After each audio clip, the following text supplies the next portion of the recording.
అందరికీ నమస్కారం. తెలుగు కథామాలకు స్వాగతం. కొడవటి కంటి కుటుంబరావు గారు కథలు చదువుకుంటున్నాము. ఈరోజు చదువుకోబోయే కథ పేరు అపార్థం. వద్దురా బాబు అంటున్న కొద్దీ నన్ను అరవ సినిమాకు లాక్కెళ్ళాడు గిరి. చాలా ఏళ్లుగా అరవ దేశంలో ఉంటున్నా నాకు అరవ భాష రాదు, అరవ సినిమాలు అర్థం కావు. ఈ సినిమా తీసినవాడు మన తెలుగువాడే. త్వరలోనే అరవ ప్రొడ్యూసరు, డైరెక్టర్గా పైకి వచ్చాడు. ఇతను ఇంతకుముందు తీసిన పిక్చర్ ఒకటి బెంగళూరులో చూశాను. భలే బాగుంది. మరీ వీరాంధ్రత్వం పోకు. ఎక్కడున్నా డైలాగ్ అర్థం కాకపోతే నేను చెబుతాలే అని నా అభ్యంతరాలన్నింటినీ తోసేసి నన్ను అరవ సినిమాకి తీసుకువెళ్ళాడు గిరి. నేను సినిమా చూడటానికి బయలుదేరినాక కూడా గిరి మేము చూడబోయే పిక్చర్ గురించి కాన్వాసింగ్ మానలేదు. ఈ పిక్చరు 3 నెలల్లో పూర్తయింది. నీకు తెలుసా, 28 కాల్ షీట్లు. నేనేమనుకున్నానో అన్నట్టు ఇందులో కథానాయక పాత్ర ధరిస్తున్నది తెలుగు తార. నీకు ఇంకా తెలీదేమో. గిరి నాకు కేవలం స్నేహితుడే కాదు, బంధువు కూడాను. దూరపు బంధువు కూడా కాదు, ఒంటేలిడ్చిన తమ్ముడు. అదీ కాక వాడు 4 ఏళ్ల అనంతరం కనబడ్డాడు. అందుకని వాడికి తృప్తిగా ఉంటుంది కదా అని వాడు చెప్పేదానికి సమయోచితంగా ఓహో అట్టాగా, చెప్పవే మరి అంటూ ప్రోత్సాహం ఇచ్చాను. పిక్చరు చాలా ప్రజాదరణ పొందుతున్నట్టు హాలు దగ్గర పెద్ద పెద్ద క్యూలు చెప్పక చెప్పాయి. రిస్క్ తీసుకోవటం ఇష్టం లేక గిరి కాస్త పై క్లాసు టికెట్ కొనేశాడు. లోపలికి వెళ్ళి కూర్చున్నాం. పిక్చర్ ఆరంభమైంది. గిరి చేసిన కాన్వాసింగ్ కన్నా పిక్చరే నన్ను హెచ్చుగా నమ్మించింది. డైలాగులు ఎన్న, ఆమ, సొళ్ళు లాంటి 7-8 మాటలు మించి నాకు అర్థం కాకపోయినా కథ స్థూలంగా బోధపడుతూనే ఉన్నది. మొత్తానికి నేను పిక్చర్లో లీనం కాగలిగాను. గిరి కూడా లీనమయ్యే ఉండాలనుకున్నాను. వాడు నాకు డైలాగులు తర్జుమా చేసి చెప్పలేదు. నాకు చెప్పించుకోవాలని తట్టను కూడా లేదు. నిజం చెప్పాలంటే నేను వాడి సంగతి పూర్తిగా మర్చిపోయాను. వాడే నాకు తనను తాను జ్ఞాపకం చేసుకున్నాడు. నన్ను చేపట్టి గుంజుతూ నాకు ఇష్టం లేని పనేదో చేయమంటున్నాడు. ఏమిటి అన్నాను పరధ్యానంగా. పోదాం పద అన్నాడు వాడు పళ్ళు బిగబట్టి. ఎక్కడికి అన్నాను అయోమయంగా. తెర మీద తెలుగుతార అందంగా ఏడుస్తున్నది. నా కళ్ళు తెర మీద నుంచి పక్కనున్న గిరి మీదకి తిరగ నిరాకరిస్తున్నాయి. ఈ సినిమా భరించలేను, నువ్వు రాకపోతే నేను పోతాను అన్నాడు గిరి. ఈసారి వాడి గొంతులో ఏడుపు ధ్వనించింది. చుట్టుపక్కల వాళ్ళు మా కేసి చూస్తున్నట్టు నా దివ్య దృష్టికి తెలుస్తున్నది. ఒక చెంప గిరి మీద మండిపోతున్నది. వెధవ, ఏడుపు ఘట్టాలు చూడలేనివాడు సినిమాకెందుకు రావాలి? ఏడుపు పెడబొబ్బులు లేకపోతే సినిమా ఎలా అవుతుంది? ఇంకా నయం కదా, ఈ సినిమాలో ఏడుపులు తప్ప పెడబొబ్బులు లేవు. పిక్చర్లో శివాజీ గణేశన్ ఉంటే గిరిగాడి ధను తెగిరిపోయి ఉండును. గత్యంతరం లేదు. సీట్లోంచి లేచి గిరి వెంట బయటకు బయలుదేరాను. ఆఖరిసారి హీరోయిన్కి గుడ్ బై చెబుదామని స్క్రీన్ కేసి తిరిగితే అక్కడ హీరోయిన్ లేదు, ఇంకెవరో ఉన్నారు. హాల్ నుంచి బయటకు వచ్చేదాకా గిరి మీద నాకు కోపంగానే ఉంది. కానీ బయటికి వచ్చాక వాడి మొహం చూస్తే నాకు భయం వేసింది. వాడు ఏ నాజీ కాన్సంట్రేషన్ క్యాంపు నుంచో బయటపడిన యూదు జాతివాడిలాగా అయిపోయాడు. వెంటనే నేను సినిమా మాటే మర్చిపోయి వాడి గురించి ఆరా తీశాను. ఏమైంది? సినిమా బాగాలేదా? బాగానే ఉన్నట్టుందే, ఎందుకంత గండగత్తెరగా బయటకొచ్చేసాం? అంతా సావకాశంగా చెబుతాను, నన్ను కాస్త తేరుకొని బీచ్కి పోదాం పద, ఊరు మధ్య నాకు ఉక్కిరి బిక్కిరిగా ఉంది అన్నాడు గిరి. నేను అప్పుడే అనుకున్నాను ఏదో కథ ఉందని. ఆ మాట నిజమే. అది వాడి కథే కూడాను. బీచ్లో నాకంతా చెప్పేశాడు. కానీ వాడు చెప్పినట్టుగా చెబితే అది 2 గంటల పైన పడుతుంది. అందుచేత నేను వాడే చెబుతున్నట్టు మిమ్మల్ని నమ్మిస్తూ నా సొంత మాటల్లోనే ఆ కథ చెబుతాను. గిరి ఇట్లా చెప్పాడు. సినిమా కథలు జీవితంలా ఉండవని అందరూ ఆక్షేపిస్తారు. ఈ ఒక్కసారికి జీవితం సినిమాలలా ఉండనందుకు నేను చాలా బాధపడుతున్నాను. మనం చూసిన ఈ సినిమా అదేలే, సగం చూసినది. నా జీవితం మీద ప్యారడీ మోస్తరుగా ఉంది. తొందరపడకు, మెల్లగా అంతా చెబుతాను. నువ్వు రత్నాన్ని ఎరుగుదువా? ఎరగవు. కాలేజీలో ఇద్దరము 4 ఏళ్లు కలిసి చదివాం. అటువంటి స్నేహితుడందరికీ దొరకడు. పెట్టి పుట్టాలి. ఎంత విశాల హృదయం అతనిది. శాపం చేత మానవ జన్మ ఎత్తిన దేవత అన్నట్టుండేవాడు. రుణపడి ఉండటం అనే మాటలను నాలుక చివరి నుంచి ఉచ్చరిస్తాము. నేను నీకు డబ్బు బాకీ ఉంటే ఎన్ని సంవత్సరాల తర్వాత నా బాకీ వడ్డీతో సహా ఎంత ఏది లెక్కలు కట్టేటందుకున్నది. నువ్వు నాలో ఉండే కుళ్ళంతా కడిగి నాలో మానవత్వం పెంపొందిస్తే ఆ బాకీ ఎంతో ఎవడు చెబుతాడు? నేను రత్నం దగ్గర వందల కొద్దీ విషయాలు నేర్చుకున్నాను. నేను అతనికి ఉత్త స్నేహితుడిని కాను. చిత్తశుద్ధిగా చెబుతున్నాను. శిష్యుణ్ణి, భక్తుణ్ణి. అతనిలో లోపాలు ఎన్నినందుకు నాకెవరైనా డబ్బిస్తామంటే నేను వాళ్ళ నుంచి ఎర్రని ఏ గాని సంపాదించలేను. అతను చచ్చిపోయాడని తెగ పొగుడుతున్నాను అనుకోకు. అవును, అతను పోయాడు. 2 ఏళ్లయింది ఆ విషయానికి, తర్వాత వస్తాను. కాలేజీ చదువు ముగిసిన కొద్ది రోజులకే అతనికి పెళ్ళయింది. పెళ్ళికి నన్ను ఆహ్వానించాడు. అతని పెళ్ళికి నేను టైఫాయిడ్ జ్వరంతో తీసుకుంటున్నాను. ఆ తర్వాత నేను సిమ్సన్ కంపెనీలో చేరి పట్నం వచ్చేశాను. రత్నం టీచర్ ట్రైనింగ్‌కు వెళ్ళాడు. మా ఇద్దరికీ మధ్య ఉత్తర ప్రత్యుత్తరాలు జరుగుతూనే వచ్చాయి. అతను తరచూ భార్య గురించి చాలా మంచిగా 1, 2 వాక్యాలు రాస్తుండేవాడు. ఆవిడ పేరు రుక్మిణి. తన భార్య అంటే తనకు వల్లమాలిన ఆపేక్ష ఉన్నట్టు రత్నం చెప్పకపోయినా అతనికి తన జీవితంలో భార్య ఒక ముఖ్య విషయం అయినట్టు నాకు తెలిసిపోయింది. రత్నం వంటివాడు ఎంతో ప్రేమించకపోతే తన భార్య గురించి అంత శ్రద్ధ కనబరచడు. రుక్మిణి గురించి నాకు చాలా మంచి అభిప్రాయం ఏర్పడింది. ప్రేమికులను లోకం ప్రేమిస్తుంది అనే మాట అబద్ధం కాదు. మనల్ని ప్రేమించిన వాళ్ళను కూడా మనం కొంతకాలమే ప్రేమించగలం. కానీ లైలాలను లోకం శతాబ్దాల తరబడి ప్రేమిస్తుంది. నాకు రుక్మిణి పట్ల క్రమంగా అటువంటి ప్రేమ కలిగింది. అందులో స్వార్థం ఏమీ లేదు. అసూయ అంతకన్నా లేదు. రత్నానికి సరైన ఉద్యోగం దొరకలేదు. 2, 3 చోట్ల పనిచేసి ఎందుకో మానేశాడు. అధికార దౌష్ట్యం అంతకంతకు దేశంలో పెచ్చరిల్లిపోతున్నదని అతను ఒక ఉత్తరంలో రాశాడు. అతను డబ్బుకు ఇబ్బంది పడుతున్నట్టు తోచి ఒకసారి 200 పంపాను. ఒంటరిగాన్ని, జీతం బాగానే వస్తున్నది. అతను డబ్బుకు చిక్కుపడుతుంటే నేను బ్యాంక్ అకౌంట్లు ఎట్లా పెంచుకోను? డబ్బు పంపావు, బాకీ ఎట్లా తీరుస్తాననుకున్నావు అని అతను రాశాడు. నేను బ్రహ్మాండమైన ఉత్తరం రాశాను. నేను జన్మరాహిత్యం కోరుకోవటం లేదని, నాకు ఇష్టమైన వాళ్ళ కోసం 1,000,000 జన్మలెత్తడానికైనా నాకు అభ్యంతరం లేదని, అందరినీ విడిచిపుచ్చి పరమాత్మలో ఐక్యం కావటం కన్నా పచ్చి స్వార్థం ఉండదని, నా బాకీ ఈ జన్మలో తీర్చకపోతే వచ్చే జన్మలో తీరటానికి నాకు అభ్యంతరం ఏమీ లేదని, వచ్చే జన్మ సంబంధం గ్యారంటీ చేసుకోవటానికి అతనికి ఇంకా అప్పు పెడతానని ఏమిటేమిటో రాశాను. అదొక విధమైన ప్రేమలేఖ అనుకో. నా జన్మలో మొదటిసారి, చివరిసారి రాసిన ప్రేమలేఖ. ప్రపంచంలో ఏ ఆడదానికి అటువంటి ఉత్తరం రాసి ఉండను. అది పోనీ నా మాదిరి అప్పులవాణ్ణి భరించడం కన్నా తనకు ఆనందం మరి ఉండదని అతను జవాబిచ్చాడు. తర్వాత 4, 5 నెలలకు రత్నం తనకు జబ్బుగా ఉన్నట్టు ఉత్తరం రాశాడు. జబ్బేమిటో రాయలేదు. నేను మళ్ళీ అతనికి డబ్బు పంపుతూ శ్రద్ధగా వైద్యం చేయించుకోమన్నాను. డబ్బు అందినట్టు రాస్తూ అతను నా జబ్బు నయమవుతుందని తోచదు. వారాలు కాకపోతే నెలలలో ఉంది నా చావు. సెలవు దొరికితే ఒకసారి రా అని రాశాడు. నేను వెంటనే సెలవు సంపాదించి ఒంగోలులో రత్నాన్ని చూడబోయాను. అతను చాలా బీదస్థితిలో ఉన్నాడు. నాకు పూరిపాకలు, మట్టి నేలలు, కుకీ మంచాలు అంటే భయం లేదు. పూరిపాకల్లో కూడా బోలెడంత మనశ్శాంతి లభిస్తుంది. ఒక్కొక్కసారి మిద్దెల్లోనూ, మేడల్లోనూ లభించని మనశ్శాంతి ఆ పూరి ఇళ్లల్లో లభిస్తుంది. కానీ రత్నం ఉంటున్న ఇంటిని, ఆ ఇంట్లో రత్నాన్ని చూడగానే నాకు భయం వేసింది. అంత అనారోగ్య స్థితిలో ఉన్నవాడు అటువంటి వాతావరణంలో ఉండరాదు. రత్నాన్ని చూసి నేను గుర్తించలేకపోయినానంటే నమ్ము.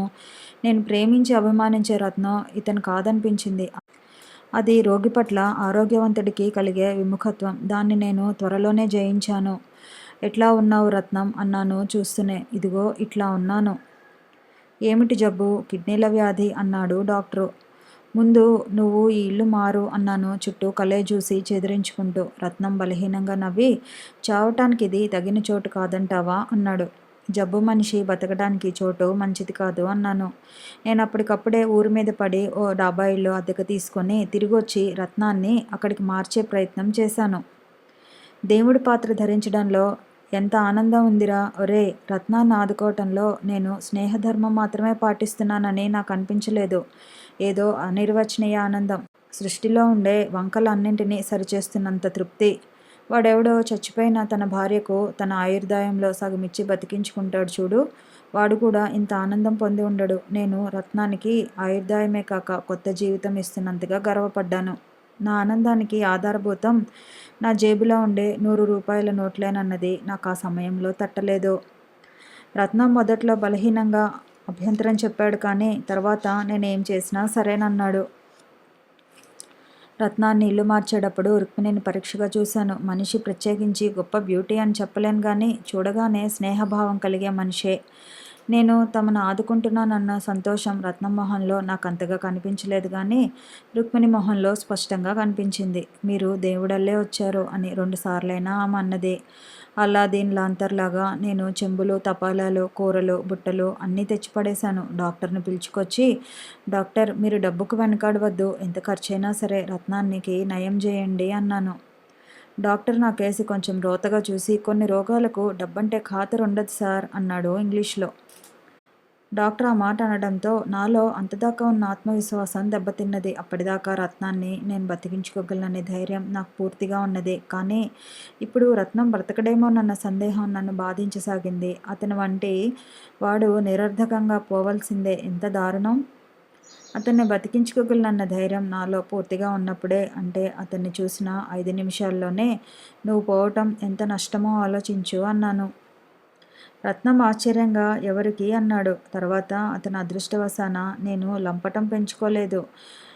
నా చావు ఎవరికీ సమస్య కాదు, రుక్మిణికి తప్ప. రుక్మిణికిది నిజంగా సమస్యే. పుట్టింటి వాళ్ళు కూడా ఎవరూ లేరు. ఒక్క పినతండ్రి ఉన్నాడు. అదో రకం మనిషి. బతికుండి నా జీవితాన్నే ప్లాన్ ప్రకారం నడపలేకపోయాను. నా అనంతరం రుక్మిణి జీవితానికి ప్లాన్ వేయటం నా తరమా అన్నాడు. అతను బతకడేమోనన్న అనుమానం సీరియస్గా నా మనసులో ప్రవేశించగానే నాకు రుక్మిణి గురించి ఆలోచన వచ్చింది. రత్నాన్ని బతికించుకోలేకపోతే రుక్మిణి సమస్యను పరిష్కరించడానికైనా సమర్థుణ్ణి కాలేకపోతానా? నా కనీస స్నేహధర్మం రుక్మిణిని పెళ్లాడటం అనిపించింది. మొగుడిపోయాక పిల్లలు కూడా లేని దానికి భవిష్యత్ ఏమున్నది? జీవితం సహారా ఎడారే, ఓయాసిస్సులు మినహా. ఆడదానికి పెళ్లితో పరిష్కారం కాని సమస్య అంటూ ఉండదు. నేను ఆమె ప్రేమను సంపాదించాలని ఆశించలేదు. ఆమె రత్నాన్ని ప్రేమించి ఉండాలి. కనీసం అతని స్మృతిని ఇద్దరము పంచుకోగలం. అంతకంటే మా మధ్య దృఢమైన బంధం ఏం కావాలి? రత్నాన్ని తన మనసులోనైనా 4 కాలాల పాటు సజీవంగా ఉంచుకోదలిస్తే రుక్మిణికి నాకన్నా మంచి స్నేహితుడు ఎవరు దొరుకుతారు? రుక్మిణి కోసమే నేను ఇంతకాలము పెళ్లిని తప్పించుకుని తిరిగానేమోనని కూడా నాకు అనిపించింది. ఒక చిన్న మూఢ విశ్వాసం అనుకో. రత్నం బతికి ఉండగానే అతని భార్యతో కాపురం చేసే పథకం వేస్తున్నందుకు సిగ్గు కూడా వేసింది. కానీ నేను ఆ పథకం వేయటంలో సుఖాపేక్ష ఏమీ లేదు, ప్రమాణం చేయగలను. ఏమైనా నేను చేసిన ఆలోచనలు దూర భవిష్యత్తుకు సంబంధించినవి కావు. ఇల్లు మారిన రాత్రి 10 గంటలకే రత్నం కండిషన్ సీరియస్గా పరిణమించింది. ఇల్లు మారినాక అతన్ని, రుక్మిణిని చూడవచ్చిన 2-3 ఒక వయసు మళ్ళినావిడ చూస్తూ చూస్తూ, నవమి ఘడియల్లో ఇల్లు మార్చారేం తల్లి, రేపటిదాకా ఆగితే దశమి వచ్చేదిగా అన్నది. అప్పట్లో నేను ఆ మాట లక్ష్య పెట్టలేదు కానీ రత్నానికి సీరియస్ కాగానే ఆ మాట జ్ఞాపకం వచ్చి మనసు కలుక్కుమన్నది. మనం అచ్చగా మన మూఢ విశ్వాసాలతోనే బాధపడతాం అనుకోవటం పొరపాటు. సమాజానికి ఉండేవి మనని బాధించకుండా ఉండవు. డాక్టరు వచ్చాడు. ఏమీ మాట్లాడలేదు. ఏదో ఇంజెక్షన్ ఇచ్చాడు ఔషధ దేవతల సంతృప్తి కోసం. తెల్లవారుజామున 4 గంటల వేళ రత్నం ప్రాణాలు వదిలేదాకా తాను కూడా పాపం మా వెంట మేలుకొని ఉన్నాడు. రత్నం పోయాక రుక్మిణి శవం మీద పడి బావురమని ఏడవక ఒక మూల చేరి కుళ్ళి ఏడ్చింది. నేను చాలా బాధపడ్డాను. రుక్మిణి పినతండ్రికి టెలిగ్రామ్ ఇచ్చాను. మర్నాడు మధ్యాహ్నం శవదహనం అయ్యాక ఆయన వచ్చాడు. ఆయన 50 ఏళ్లవాడు. చాలా మంచివాడుగా కనబడ్డాడు. మేము 3 తరాలుగా దరిద్రులం. రుక్మిణి దరిద్రుల మధ్య పుట్టి మళ్ళీ దరిద్రున్నే పెళ్లాడింది. దాని జాతకరీత్యా దాని జీవితం అలా వెళ్ళిపోవలసిందే అన్నాడాయన. ఆ చివరి ముక్కలో నాకు నమ్మకం లేదు. అయినా నేనేమీ మాట్లాడలేదు. కానీ ఇక జరగవలసిందేమిటని ఆయనను అడిగాను. అదే ఆలోచిస్తున్నాను. కర్మ ఇక్కడ చేయటమా, మా ఊళ్ళో చేయటమా అని ఆలోచిస్తున్నాను అన్నాడాయన. నేను షాక్ తిన్నాను. రత్నానికి కర్మ చేస్తారా? అతనికి అటువంటి వాటిలో ఏమీ నమ్మకం లేదు. అతనికి జంఝం లేదు. అతనెప్పుడూ తద్దినాలు పెట్టలేదు. ఆ మాటే ఆయనతో అనేశాను. నాయనా, ఈ కర్మకాండంతా బతికున్న వాళ్ళది కానీ చచ్చిపోయిన వాళ్ళది కాదు. రత్నానికి జంఝం పోగు లేకపోతే ఏమైంది? నాకున్నది కదా. నేను శ్రాద్ధాలు పెడుతూనే ఉన్నాను కదా. రత్నం కోసం నా విధి నేను మార్చుకునేదా? నువ్వే చెప్పు అన్నాడాయన. ఆయన వాదం సరైనదే కావచ్చు గానీ రత్నానికి ఉత్తరక్రియలు జరపడంలో ఏదో అపహాస్యం ఉన్నదన్న భావం నన్ను బాధించింది. అయితే కర్మ ఇక్కడే చేస్తారా? చేసేటట్టయితే నేను కూడా అన్నాళ్ళు ఉంటాను అన్నాను. ఇక్కడ దేనికి చిన్నాన్న, ఈ పాపిష్టి ఇంటి నుంచి ఎంత త్వరగా బయటపడితే అంత మంచిది. విషపు గడియల్లో ఇందులో అడుగుపెట్టాం అన్నది రుక్మిణి. నన్ను ఆమె చెప్పుతో కొట్టినా అంత బాధపడి ఉండను. ఆ ముసలావిడ నవమి ఘడియల గురించి చేసిన ఆక్షేపణను రుక్మిణి సీరియస్గా తీసుకున్నదా? రత్నం భార్య ఇట్లా మాట్లాడుతుందా? నాకు ఆమె చాలా కొత్తగా కనిపించింది. బాధల్లో మనుషులు డీమోరలైజే మాట్లాడతారు. రుక్మిణి కూడా భర్త పైన దుఃఖంలో అట్లా అని ఉంటుందని మనసును సమాధానపరుచుకున్నాను. పోనీ అలా అయితే రేపే సంచయనం చేసి అస్థికలు పట్టుకొని మన ఊరికి రైలెక్కుదాం అన్నాడు చిన్నాన్న. రత్నం కర్మ నిమిత్తమై కొంత డబ్బు ఆయన చేతిలో పెట్టాను. తీసుకున్నాడు. ఆయన రత్నానికి కర్మ చేస్తానంటే అది నాకు విపరీతంగా తోచింది కానీ ఆ కర్మకయ్యే ఖర్చు నేనివ్వటం నాకు విపరీతంగా తోచలేదు. రత్నం పోయిన 4వ నాడు ఇల్లు ఖాళీ చేసి వాళ్ళని రైలెక్కించి నేను కూడా రైలెక్కి ఇక్కడికి వచ్చి ఇక్కడి నుంచి బెంగళూరు వెళ్ళిపోయాను. రుక్మిణి భవిష్యత్తు గురించి నా మనసులో అనుకున్న ఏర్పాటు విషయం ఆమెకు చెప్పలేదు. అప్పుడే ఎట్లా చెప్పటం?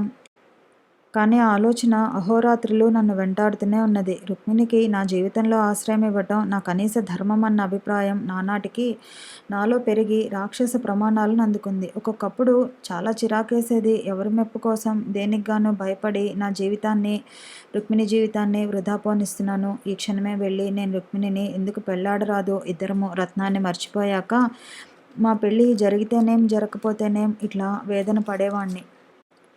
ఒక నెల రోజులు పోనిచ్చి రుక్మిణికి ఒక ఉత్తరం రాశాను. ఆ ఉత్తరంలో 2 ముక్కలు రాశాను. నేను రత్నానికి సహాయం చేయటంలో తెలియక ఏవైనా పొరపాట్లు చేసి ఉంటే క్షమించమని, నా వల్ల ఎలాంటి సహాయం కావాల్సి ఉన్నా నిస్సంకోచంగా నాకు రాయమనీను. నవమి ఘడియల్లో రుక్మిణి అన్నట్టు విషపు గడియల్లో ఇల్లు మార్చానన్నది నా మనసులో ఇంకా మెలుగుతూనే ఉంది.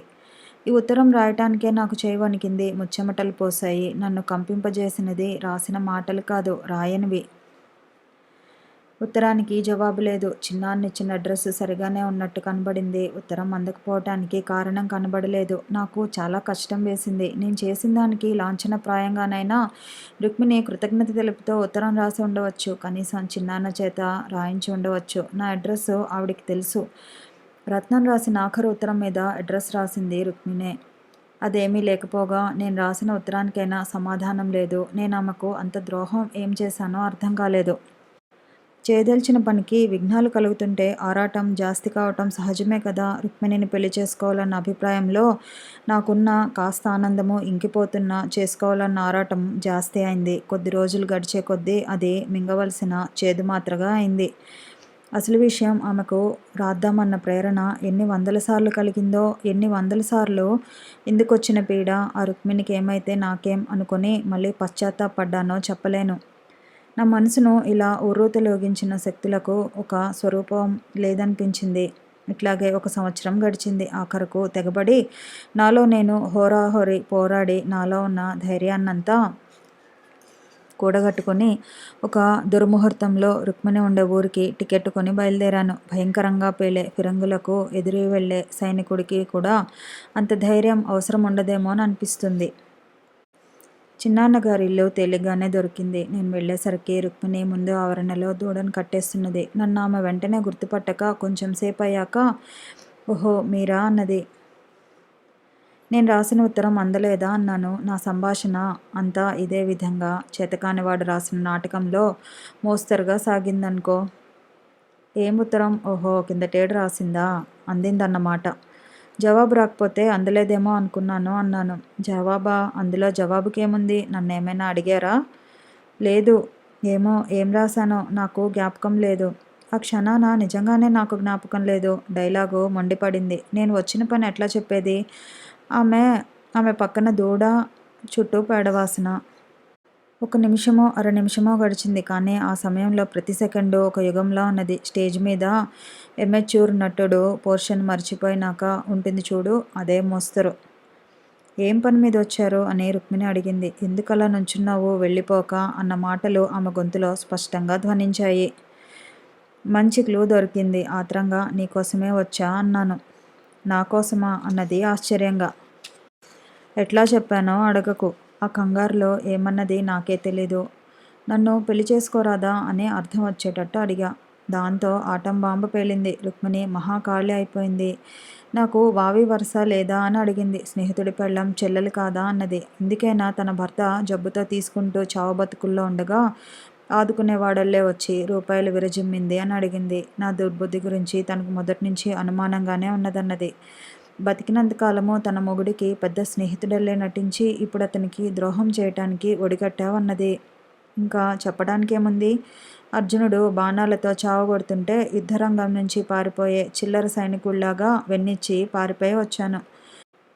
నీకు ఇతరులు దుర్మార్గం అంటగట్టినప్పుడు వారి అపోహలకు ఎంత బలహీనమైన ఆధారాలున్నా నీలో ఆ దుర్మార్గం ఉన్నంతగానో బాధపడి తీరాలి. ఇంకా బాధపడుతూనే ఉన్నాను. చచ్చేదాకా బాధపడతాను. ఒకవేళ మర్చిపోయినా ఏ కథో ఏ పిక్చరో దాన్ని జ్ఞాపకం చేసి బాధిస్తుంది. గిరి తన కథ ముగించాడు. నేను చాలాసేపు ఆలోచించాను గాయపడిన వాడి మనసును ఎట్లా సముదాయించాలా అని. చూడు గిరి, తన భర్త ప్రేమను సంపాదించుకున్న ఏ ఆడది ఆ భర్త యొక్క ఆప్తమిత్రులను సహించలేదు. నువ్వు మగవాడివి కనుక నీ స్నేహితుణ్ణి అతని భార్యతో పంచుకుందాం అనుకున్నావు. ఆవిడ తన భర్తను పిల్లలతో పంచుకోవడానికి కూడా ఒప్పుకోకపోవచ్చు. పిల్లలు లేరనుకో అన్నాను. ఎందుకు ఎందుకు అని బాధగా అడిగాడు గిరి. ఎందుకంటే ఏమిటి చెప్పటం, 100కి 99 ముప్పాతిక మంది ఆడవాళ్ళు ప్రిమిటివ్గా ఉంటారు. దానికి నువ్వేం చేయగలవు, నేనేం చేయగలను అన్నాను. గిరి తల వంచుకుని ఆలోచిస్తూ ఏమీ మాట్లాడలేదు. మరొక కథతో మళ్ళీ కలుద్దాము. వీడియో నచ్చితే లైక్ చేయండి, షేర్ చేయండి, కామెంట్ చేయండి, ఛానల్ని సబ్స్క్రైబ్ చేయండి.